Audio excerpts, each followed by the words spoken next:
Assalamualaikum warahmatullahi wabarakatuh. Kembali lagi bersama saya Harsh Channel, portal CPNS dan P3K. Kali ini kita akan bahas tentang pembahasan soal Pancasila dari nomor 31 sampai dengan 40. Nah, sebelum kita mulai ke pembahasan soal nomor 31 sampai dengan 40, terlebih dahulu teman-teman menekan tombol subscribe. Kemudian jangan lupa menekan tombol loncengnya untuk mendapatkan video-video terbaru tentang pembahasan CPNS atau P3K. Baik teman-teman, kita lanjut ke pembahasan soal nomor 31. Pancasila dikategorikan dalam ideologi terbuka karena A. Gabungan ideologi-ideologi besar dunia. B. Merupakan cita-cita dan nilai-nilai yang mendasar serta sifatnya tetap dan tidak berubah. C. Ideologi yang anti-komunis. D. Mengarah ke ideologi sosialis. E. Mengarah ke ideologi kapitalis. Jawabannya yang benar adalah yang B.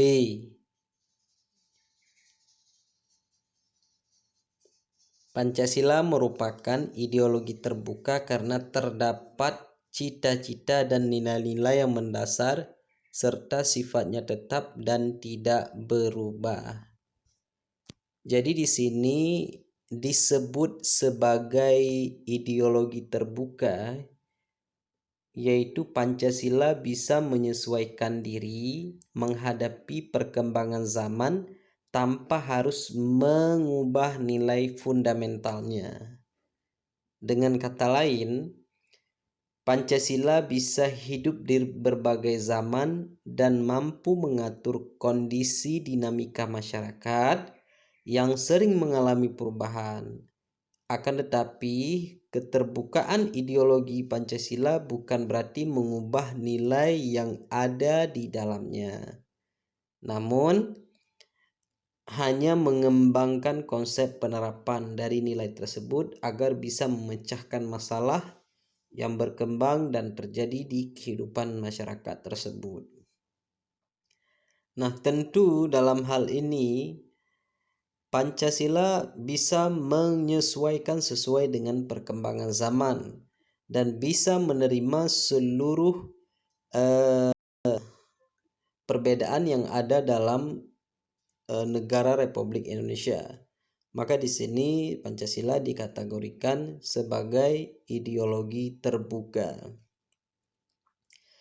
Kalau kita lihat dari jawaban A, gabungan ideologi-ideologi besar dunia, ini sangat jelas tidak sesuai dengan nilai Pancasila yang disebut sebagai ideologi terbuka. Jawaban C juga seperti itu, ideologi yang anti-komunis. Ini juga tidak sesuai dengan ideologi terbuka karena memang Pancasila bisa menerima berbagai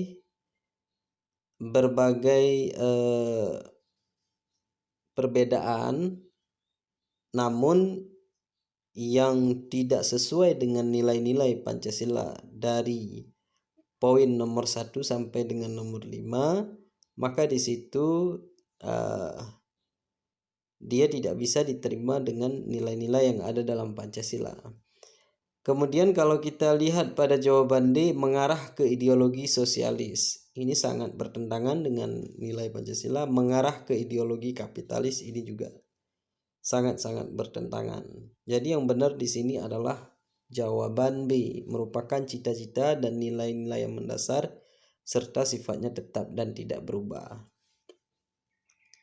Baik, kita lanjut ke pembahasan soal nomor 32. Sebuah sistem nilai yang berkembang dalam masyarakat mempunyai fungsi A. Menjunjung harkat dan martabat manusia. B. Sebagai pedoman untuk kehidupan bermasyarakat. C. Menjunjung tingkat kesejahteraan masyarakat. D. Menjauhkan individu dari perbuatan tercela. E. Menjadikan masyarakat yang majemuk terbagi-bagi. Jadi di sini jawabannya yang benar adalah yang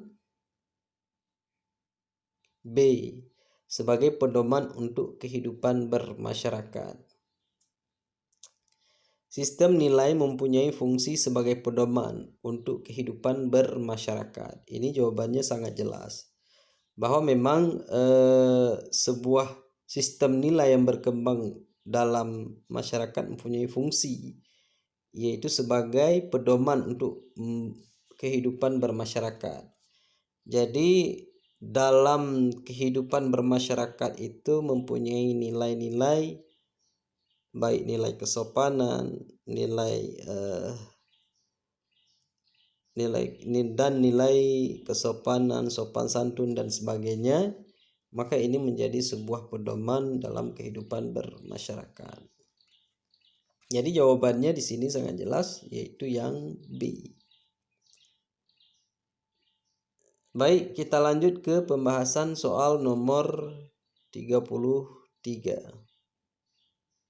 Di bawah ini yang termasuk perilaku yang sesuai dengan sistem nilai dalam Pancasila. A. Menjaga persatuan dan kesatuan tanpa membeda-bedakan suku, ras, maupun agama. B. Melakukan demo disertai pengerusakan karena tuntutan tidak dikabulkan. C. Memengaruhi masyarakat untuk mengikuti golongan tertentu. D. Bekerja menjadi TKI. Dan E. Bersekolah di universitas ternama mancanegara. Jadi jawabannya yang benar di sini adalah yang A, yaitu menjaga persatuan dan kesatuan tanpa membeda-bedakan suku, ras maupun agama. Salah satu contoh perilaku yang sesuai dengan nilai dalam Pancasila adalah menjaga persatuan dan kesatuan tanpa membedakan suku, ras dan agama. Jadi sistem nilai dalam Pancasila adalah menerima semua perbedaan. Jadi tidak ada membeda-bedakan atau meninggikan salah satu suku ataupun menerima salah satu suku. Jadi di sini seluruh perbedaan yang ada dalam Negara Kesatuan Republik Indonesia itu bisa disatukan dengan Pancasila, baik dari suku, ras maupun agama. Jadi sistem nilai dalam Pancasila itu adalah menjaga persatuan dan kesatuan tanpa ada perbedaan di antara masyarakat Indonesia. Kalau kita lihat pada jawaban B, melakukan demo disertai pengerusakan, ini sangat-sangat bertentangan dengan nilai-nilai Pancasila. Kemudian jawaban C, memengaruhi masyarakat di golongan tertentu, ini juga bertentangan. Bekerja menjadi TKI, ini juga sangat tidak sesuai dan tidak sinkron dengan sistem nilai dalam Pancasila. Kemudian ada yang E, bersekolah di universitas ternama mancanegara, ini juga tidak ada hubungannya dengan nilai Pancasila.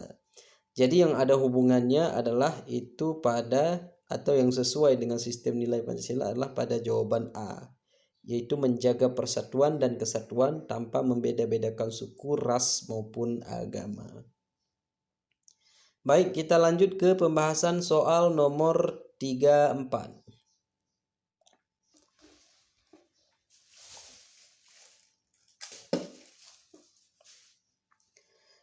Penjabaran Pancasila ke dalam norma-norma atau aturan-aturan yang tersusun dalam perundang-undangan yang berlaku di Indonesia merupakan ideologi Pancasila dalam dimensi A. Idealitas, B. Normatif, C. Realitas, D. Substantif, dan E. Komplementer. Jawabannya yang benar adalah B. Normatif. Ideologi Pancasila dalam dimensi normatif berarti penjabaran Pancasila ke dalam norma-norma atau aturan-aturan yang tersusun dalam perundang-undangan yang berlaku di Indonesia. Nah, Pancasila itu ada ideologi Pancasila dalam dimensi itu ada 3. Pertama itu dimensi idealis, kedua normatif, ketiga realitas. Nah, disebut sebagai idealitas itu bagian ini menyangkut nilai dasar yang sebelumnya disebutkan, yakni ketuhanan, kemanusiaan, persatuan, kerakyatan, dan keadilan. Itu dalam dimensi idealis. Sementara dalam dimensi normatif, nilai dasar yang terdapat dalam Pancasila mesti diperjelas dengan aturan. Jadi ada garis bawahnya adalah aturan atau sistem norma negara.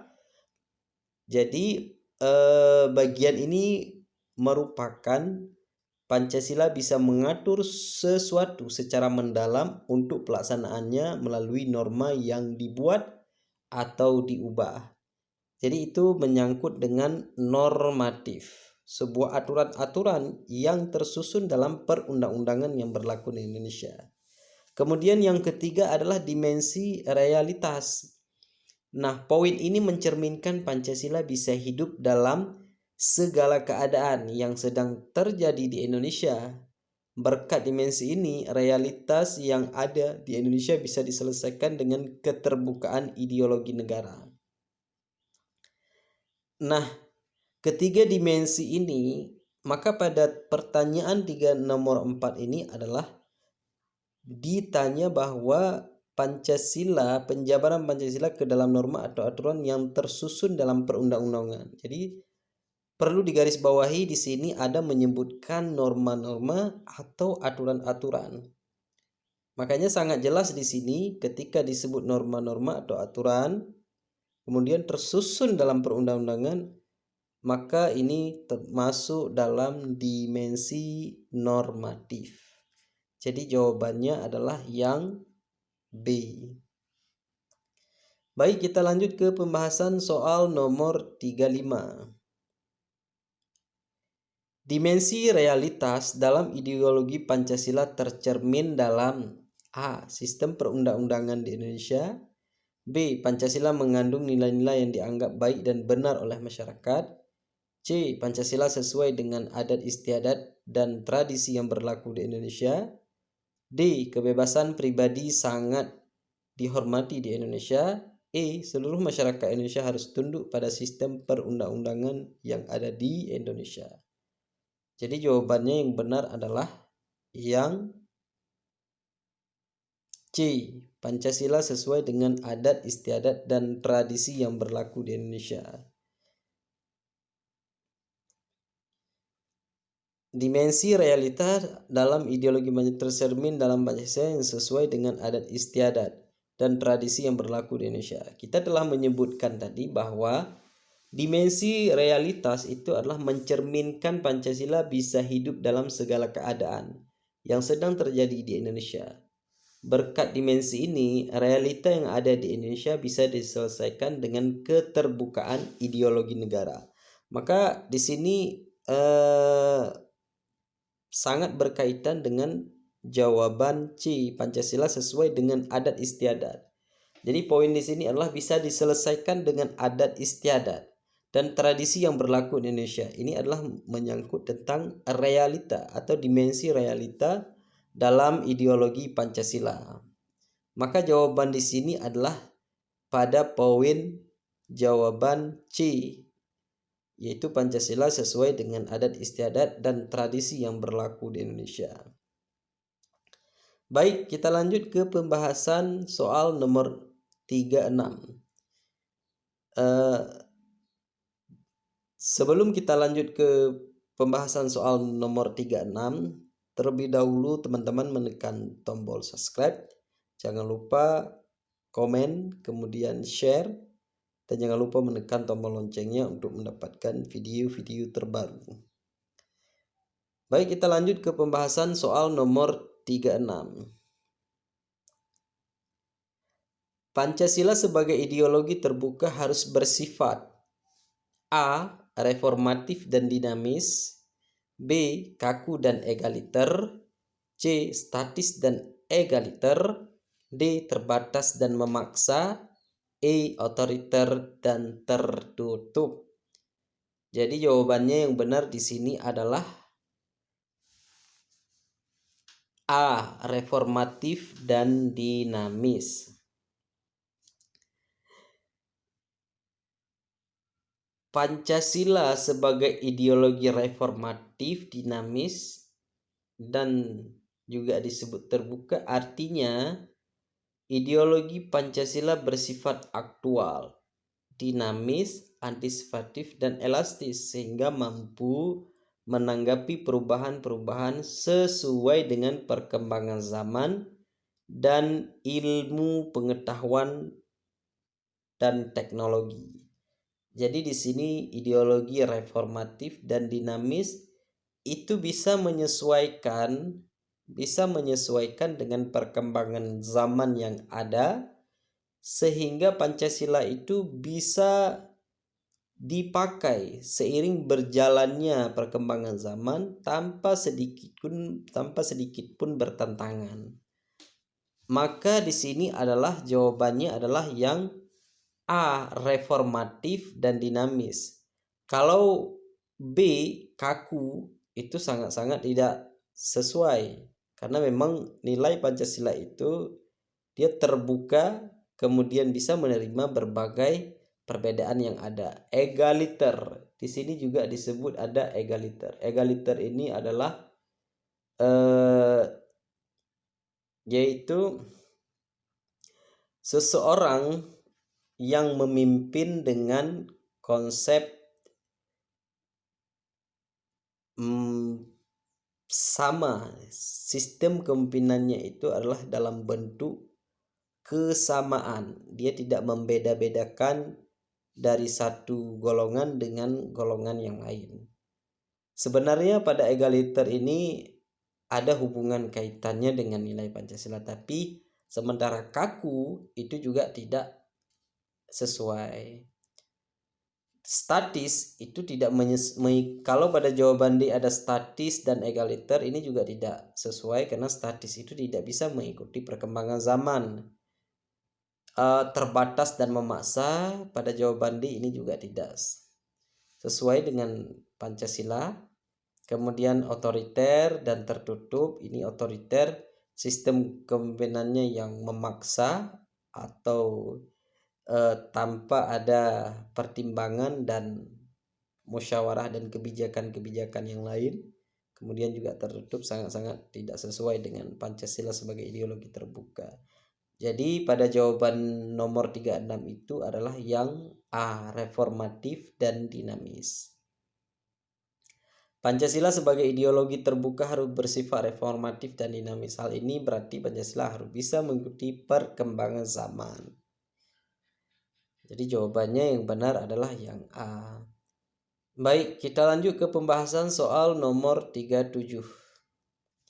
Pernyataan berikut benar mengenai Pancasila sebagai ideologi terbuka, kecuali berasal dari masyarakat. B. Sangat menjunjung tinggi hak asasi manusia. D. Dapat menyesuaikan diri seiring perkembangan kemajuan zaman. D. Masyarakatnya memiliki kebebasan yang terbatas. E. Berlakunya sistem hukum yang memadai. Jadi pada soal nomor 37 itu ada poin kecuali. Pernyataan berikut benar. Jadi semua jawaban itu adalah benar. Ada satu, yaitu kecuali. Maka kecuali ini yang tidak sesuai dengan Pancasila sebagai ideologi terbuka adalah pada jawaban D. Masyarakatnya memiliki kebebasan yang terbatas. Pancasila sebagai ideologi terbuka memiliki ciri-ciri berasal dari masyarakat, sangat menjunjung tinggi hak asasi manusia, dapat menyesuaikan diri seiring perkembangan zaman, berlaku sistem hukum yang memadai. Jadi kalau disebut masyarakat memiliki kebebasan yang terbatas, yaitu memang tidak sesuai dengan ideologi terbuka Pancasila. Jadi jawabannya ada pada jawaban D. Kalau berasal dari masyarakat itu benar, menjunjung tinggi ini hak asasi manusia benar, dapat menyesuaikan diri pengembangan zaman, kemajuan zaman benar, kemudian berlaku sistem hukum yang memadai benar. Yang tidak benar adalah pada jawaban D atau disebut dengan kecuali. Masyarakatnya memiliki kebebasan yang terbatas. Baik, kita lanjut ke pembahasan soal nomor 38.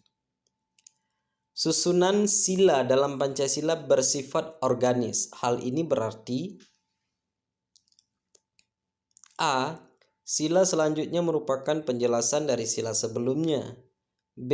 Sila selanjutnya dijelaskan oleh sila sebelumnya.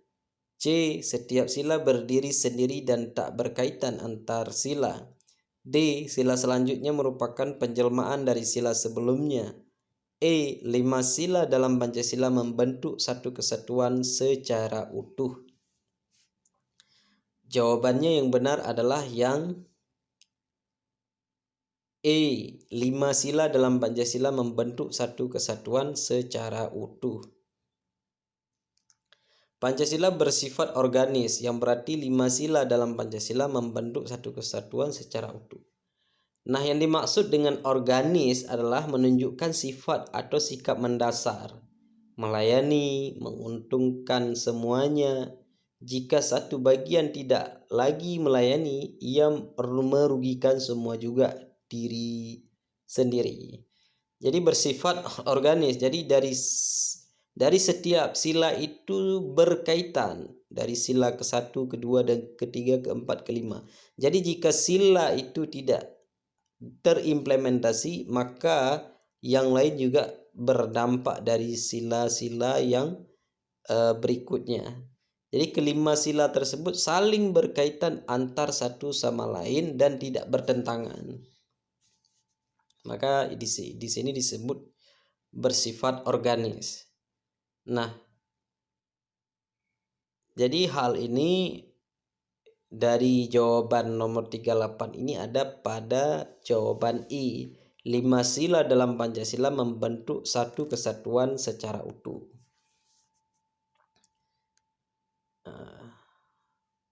Baik, kita lanjut ke pembahasan soal nomor 39. Pemahaman ateisme dilarang berkembang di Indonesia karena bertentangan dengan Pancasila, terutama sila A. Ketuhanan yang Maha Esa, B. Kemanusiaan yang adil dan beradab, C. Persatuan Indonesia, D. Kerakyatan yang dipimpin oleh hikmat kebijaksanaan dalam permusyawaratan perwakilan, E. Keadilan sosial bagi seluruh rakyat Indonesia. Jadi jawabannya yang benar adalah yang A. Ketuhanan yang Maha Esa. Ateisme adalah paham yang tidak mempercayakannya adanya Tuhan. Hal ini tentu bertentangan dengan Pancasila, terutama sila ketuhanan, yaitu ketuhanan yang Maha Esa. Jadi pada sila pertama, jadi aliran ateisme sangat bertentangan pada sila pertama, ketuhanan yang Maha Esa. Jadi jawabannya yang benar adalah yang A.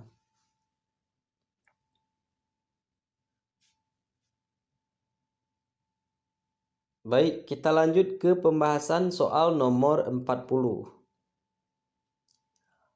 Perilaku berikut ini yang mencerminkan Pancasila. Pertama adalah A. Membantu korban bencana alam. B. Menghormati kebudayaan suku lain. C. Selalu membeli produk-produk dalam negeri. D. Mengikuti kegiatan siskamling. E. Menghormati teman yang berbeda agama dan keyakinan. Jawabannya yang benar adalah yang E. Menghormati teman yang berbeda agama dan meyakini. Jadi sila pertama adalah ketuhanan yang Maha Esa.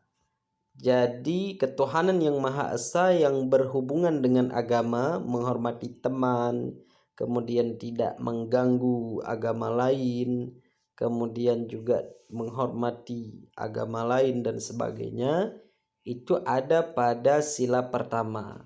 Jadi jawabannya di sini adalah yang E. Perilaku berikut ini mencerminkan Pancasila. Pertama, antara lain menghormati teman yang berbeda agama dan keyakinan. Kalau misalnya kita lihat pada jawaban A, membantu korban bencana alam, itu adalah sila kedua, kemanusiaan yang adil dan beradab. Jadi ini berhubungan dengan sila kedua. Kalau kita lihat pada jawaban B, menghormati kebudayaan suku lain, itu sila ketiga. Jadi berhubungan dengan sila ketiga. Sedangkan pada jawaban C, selalu membeli produk-produk dalam negeri, itu juga sila ketiga. Pada jawaban D, mengikuti kegiatan siskambling, itu juga sila ketiga. Karena berhubungan dengan persatuan Indonesia. Menghormati kebudayaan suku lain, misalnya ini juga sila ketiga, persatuan. Membeli produk juga bahagian dari persatuan. Mengikuti kegiatan siskambling itu juga merupakan bagian kesatuan. Jadi sila ketiga. Jadi jawabannya yang benar adalah yang E. Menghormati teman yang berbeda agama dan keyakinan. Tercermin dalam Pancasila sila pertama.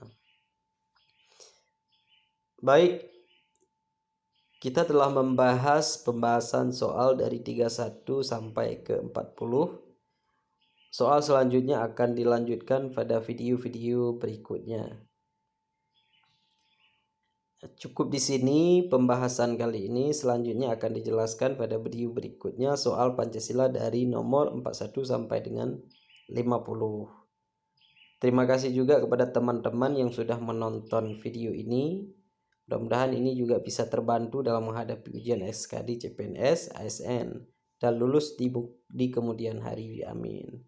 Untuk menunjang channel ini, kami mohon bagi teman-teman untuk subscribe, comment, share, and like channel ini, agar channel ini terus berkembang dan terus update video-video terbaru. Cukup di sini kita akhiri. Wassalamualaikum warahmatullahi wabarakatuh.